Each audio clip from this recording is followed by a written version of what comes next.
My father's sister burst into tears after my father dies.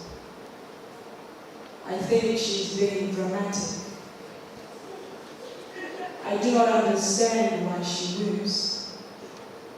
My mother's eyes have become heavy. Her heart is realizing hurt. Oh, hurt. I am reading my mother a scripture by his bedside. She wants to see me strong. Dead men don't know how to soothe the pain in the hearts of women they wounded while they lived. Outside, a dog is chewing bones from a meat that was badly cooked by a stranger who came to our house to watch us cry. My siblings will return home on Thursday. When they return, my aunt will have war ready to greet them at the door. My father's other women come demanding petty money and expecting my siblings and I to love their children. We are not at home.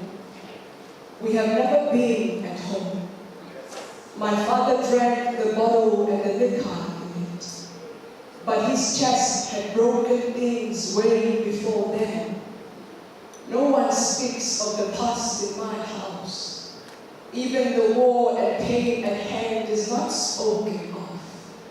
My mother's house is a tired wall, exhausted from keeping everyone's secrets, even mine. The pastor comes to say prayers with us. He says that God is closer to the broken-hearted. It has me thinking.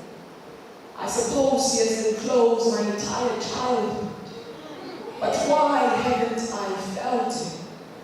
When the pastor leaves, my hands fall into sin. And even though I know it's wrong, I find myself embracing it and simultaneously strangling the life out of my spirit. Before long, I learned that I am no better than my father was. I am wondering if prayer can pull me out of this. But no one knows the mud I have gotten myself into, or how deeply drenched I am into it.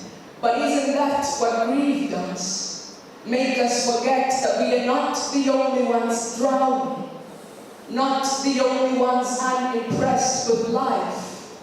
Oh God, in this moment, where is God in this moment?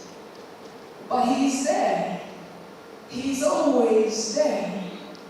It is not the presence of God that heals us. Instead, it is our awareness of the presence of God.